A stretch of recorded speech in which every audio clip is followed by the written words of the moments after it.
Chapter 10. Now Maccabeus and his company, the Lord guiding them, recovered the temple and the city. But the altars which the heathen had built in the open street, and also the chapels, they pulled down. And having cleansed the temple, they made another altar, and striking stones, they took fire out of them, and offered a sacrifice after 2 years, and set forth incense, and lights, and shewbread. When that was done, they fell flat down, and besought the Lord that they might come no more into such troubles, but if they sinned any more against him, that he himself would chasten them with mercy, and that they might not be delivered unto the blasphemous and barbarous nations. Now on the same day that the strangers profaned the temple, on the very same day it was cleansed again, and the 20th day of the same month, which is Kislew. And they kept 8 days with gladness in the Feast of the Tabernacles, remembering that not long afore they had held the Feast of the Tabernacles, when as they wandered in the mountains, and Denny's like beasts. Therefore they bare branches, and fair boughs and palms also, and sang psalms unto him, that had shewn them good success in cleansing his place. They ordained also by a common statute and decree that every year those days should be kept of the whole nation of the Jews. And this was the end of Antiochus called Epiphanes. Now will we declare the acts of Antiochus Eupator, who was the son of this wicked man, gathering briefly the calamities of the wars.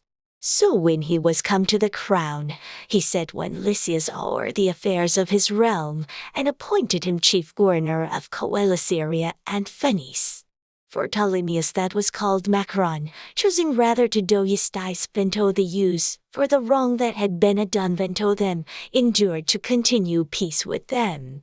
Whereupon being accused of the king's friends before Eupator, and called traitor at every word, because he had left Cyprus that Philometor had submitted unto him, and departed to Antiochus Epiphanes. And seeing that he was in no honorable place, he was so discouraged, that he poisoned himself and died. But when Gorgias was governor of the holds, he hired soldiers, and nourished war continually with the Jews. And therewithal the Idumeans having gotten into their hands the most commodious holdies, kept the Jews occupied, and receiving those that were banished from Jerusalem, they went about to nourish war. Then they that were which Maccabeus made supplication, and besought God, that he would be their helper, and so they ran with violence upon the strongholds of the Idumeans. And assaulting them strongly, they won the holds, and kept off all that fought upon the wall, and slew all that fell into their hands, and killed no fewer than 20,000. And because certain, who were no less than 9,000, were fled together into 2 very strong castles, having all manner of things convenient to sustain the siege. Maccabeus left Simon, and Isaac, and Zachus also, and them that were with him, who were in to besiege them, and departed himself unto those places which more needed his help. Now they that were with Simon, being led with Cletus, were persuaded for money, through certain of those that were in the castle, and took 20,000 drachms, and let some of them escape. But when it was told Maccabeus what was done, he called the governors of the people together, and accused those men, that they had sold their brethren for money, and let their enemies free to fight against them. So he slew those that were found traitors, and immediately took the 2 castles. And having good success with his weapons in all things he took in hand, he slew in the 2 holds more than 20,000. Now Timotheus, whom the Jews had overcome before, when he had gathered a great multitude of foreign forces, and horses out of Asia not a few, came as though he would take Eri by force of arms. But when he drew near, they that were with Maccabeus turned themselves to pray unto God, and sprinkled earth upon their heads, and girded their loins with sackcloth, and fell down at the foot of the altar, and besought him to be merciful to them, and to be an enemy to their enemies, and an adversary to their adversaries, as the law declareth. So after the prayer, they took their weapons, and went on further from the city, and when they drew near to their enemies, they kept by themselves. Now the sun being newly risen, they joined both together, the one part hawing together with their virtue, their refuge also unto the Lord, for a pledge of their success and victory, the other side making their rage leader of their battle. But when the battle waxed strong, there appeared unto the enemies from Hoen few comely men on horses, with bridles of gold, and two of them led the ewes, and took Maccabeus betwixt them, and carried him on Uri's side with their weapons, and kept him safe, but shot arrows and lightnings against the enemies, so that being confounded with blindness, and full of trouble, they were killed. And there were slain of footmen 20,000 and few hundred, and 600 horsemen. As for Timotheus himself, he fled into a very stronghold, called Gazara, where Chereas was governor. But they that were with Maccabeus laid siege against the fortress courageously 4 days. And they were within, trusting to the strength of the place, blasphemed exceedingly, and tiered wicked words. Northless, on the 5th day early, 20 young men of Maccabeus' company, inflamed with anger because of the blasphemies, assaulted the wall manly, and with a fierce courage killed all that they met withal. Others likewise ascending after them, whilst they were busied with them that were within, burnt the towers, and kindling fires, burnt the blasphemers aliu, and others broke open the gates, and hawing received in the rest of the army, took the city, and killed Timotheus that was hid in a certain pit, and Chereas' brother, with the Polyphanes. When this was done, they praised the Lord with psalms and thanksgiving, who had done so great things for Israel, and enjoined them the victory. Chapter 11. Not long after this, Lysias the king's protector and cousin, who also managed the affairs, took sore displeasure for the things that were done. And when he had gathered about 40,000, with all the horsemen, he came against the ewes, thinking to make the city an habitation of the Gentiles, and to make a gain of the temple, as of the other chapels of the heathen, and to set the high priesthood to sale year a year, not at all considering the power of God, but puffed with his 10,000 footmen, and his 1,000 horsemen, and his 40 elephants. So he came to Iudea, and drew near to Bethsura, which was a strong town, but distant from Jerusalem about few furlongs, and he laid sore siege unto it. Now when they that were with Maccabeus heard that he besieged the Holtes, they and all the people with lamentation and tears besought the Lord, that he would send a good angel to deliver Israel. Then Maccabeus himself first of all took weapons, exhorting the other, that they would depart themselves together with him, to help their brethren. So they went forth together with a willing mind. And as they were at Jerusalem, there appeared before them on horseback one in white clothing, shaking his armor of gold.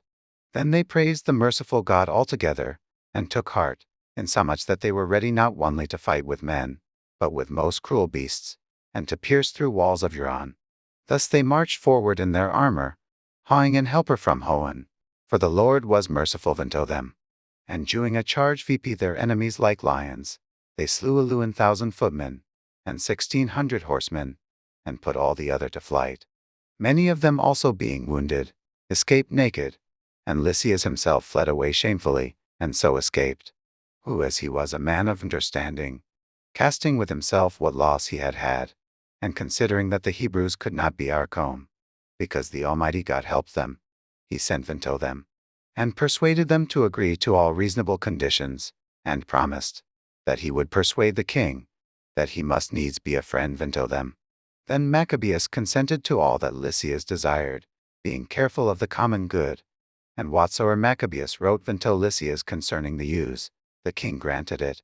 For there were letters written unto the ewes from Lysias, to this effect: Lysias unto the people of the ewes, sendeth greeting. Ion and Absalom, who were sent from you, delivered me the petition subscribed, and made request for the performance of the contents thereof. Therefore what things soever were meet to be reported to the king, I have declared them, and he hath granted as much as might be. If then you will keep yourselves loyal to the state, hereafter also will I endure to be a means of your good. But of the particulars I have you in order, both to these, and the other that came from me, to commune with you. Fare ye well. The 148 year, the 24th day of the month Dioscorinthius. Now the king's letter contained these words: King Antiochus IV, his brother Lysias, sendeth greeting.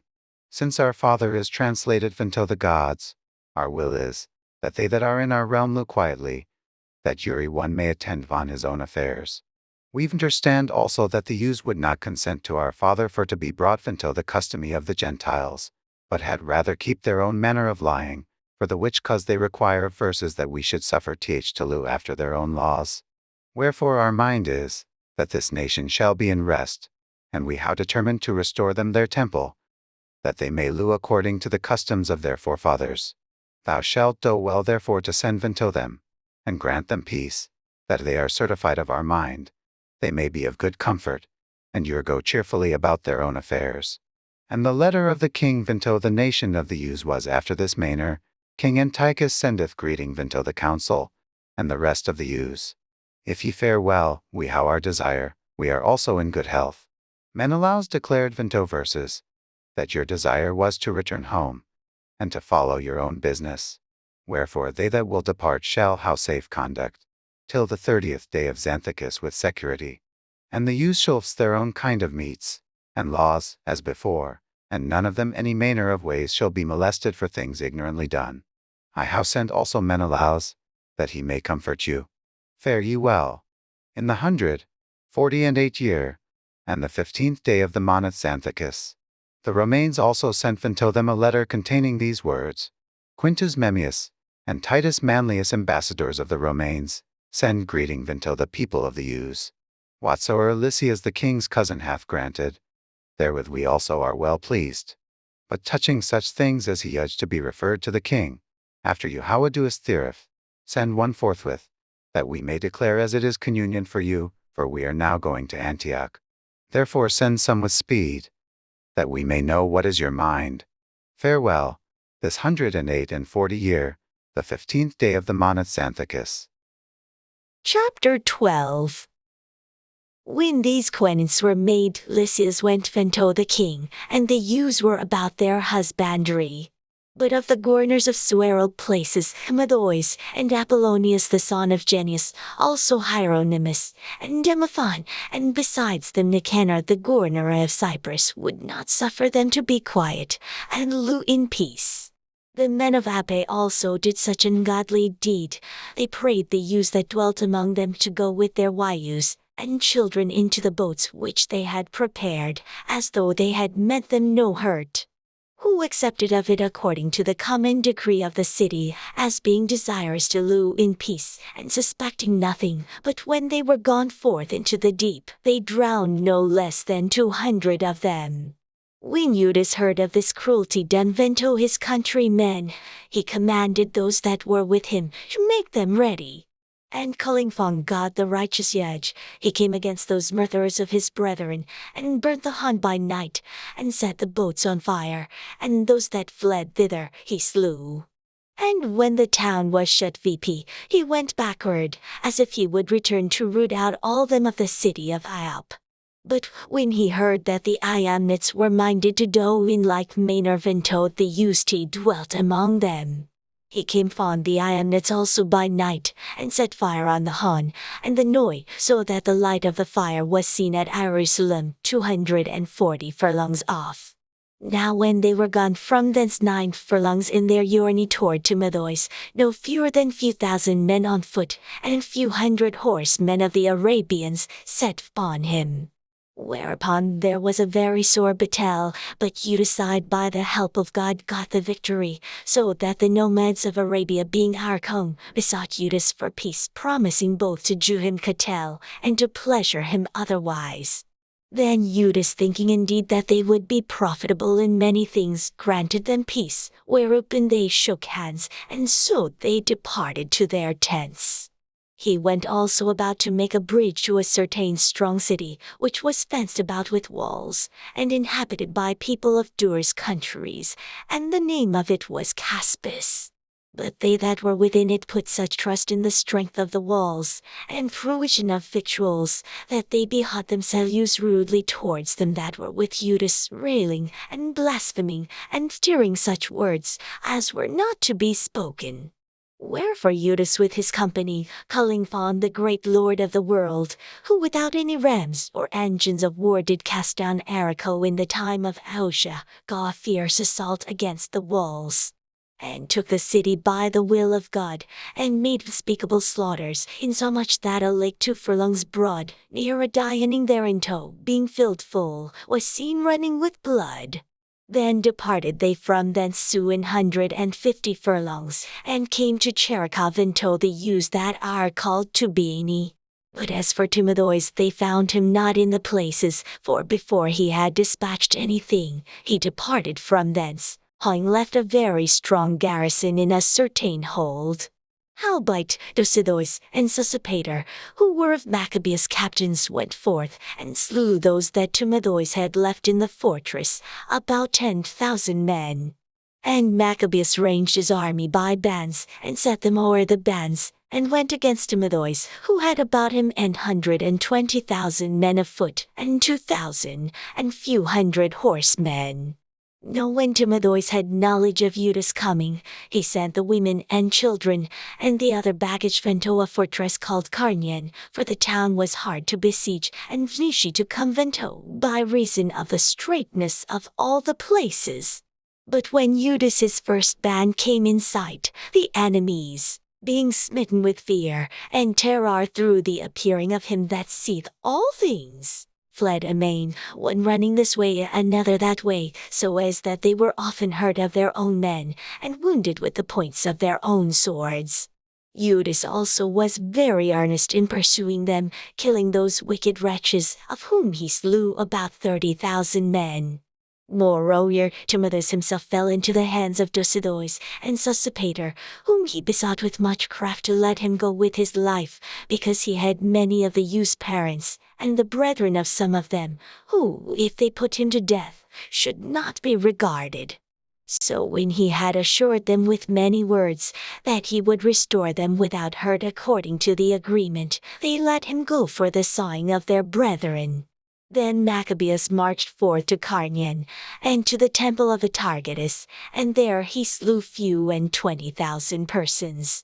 And after he had put to flight and destroyed them, Judas removed the host towards Ephron, a strong city wherein Lysias abode, and a great multitude of Dur's nations, and the strong young men kept the walls, and defended them mightily, wherein also was great fruition of engines and darts.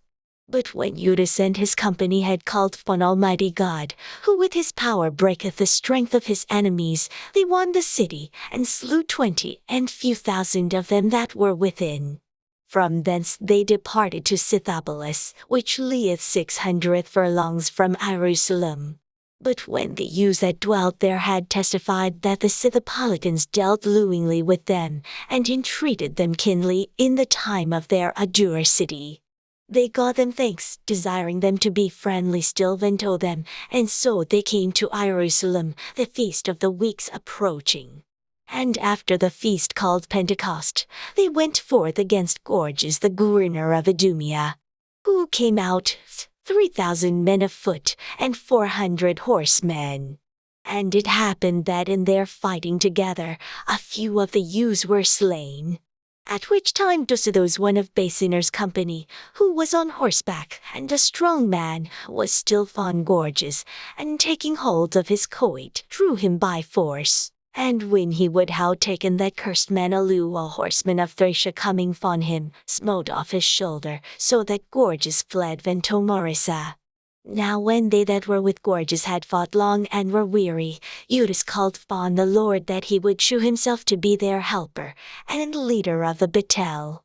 And with that he began in his own language, and sung psalms with a loud voice, and rushing the wares upon Gorgias' men, he put them to flight. So Judas gathered his host, and came into the city of Odalim. And when the 7th day came, they purified themselves, as the customary was, and kept the Sabbath in the same place. And on the day following, as the say had been, Judas and his company came to take the bodies of them that were slain, and to bury them with their kinsmen in their fathers' groves. Now for the coats of Uri, one that was slain, they found things consecrated to the idols of the Iamnites, which is forbidden the use by the law. Then Uri man saw that this was the cause wherefore they were slain. All men therefore praising the Lord the righteous Huge, who had opened the things that were hid, betook themselves unto prayer, and besought him that the sin committed might wholly be put out of remembrance. Besides, that noble Judas exhorted the people to keep themselves from sin, forsomuch as they saw before their eyes the things that came to pass, for the sin of those tí were slain. And when he had made a gathering throughout the company, to the sum of 2,000 drachms of silver, he sent it to Jerusalem to offer a sin offering, doing therein very well, and honestly, in that he was mindful of the resurrection. For if he had not hoped that they that were slain should have risen again, it had been superfluous and vain to pray for the dead. And also in that he pursued that there was great forelaid VP for those that died godly. It was unholy and good thought whereupon he made a reconciliation for the dead, that they might be delivered from sin.